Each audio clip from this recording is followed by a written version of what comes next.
Still, Joe Biden is not the president. Nobody voted for Joe Biden. I'm a law enforcement officer, and I do my best to keep politics out of my job. But in this circumstance, I responded. Well, I voted for Joe Biden. Does my vote not count? Am I nobody? Treason! Treason! Treason! Treason! Treason! Treason!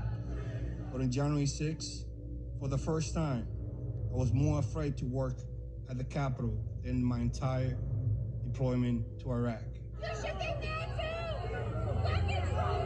too! The writers called me a traitor, a disgrace, and shouted that I, an army veteran and a police officer, should be executed. One woman in a pink MAGA shirt yelled, "You hear that, guys? This nigger voted for Joe Biden." Then the crowd, perhaps around 20 people, joined in screaming, "Boo, fucking nigger."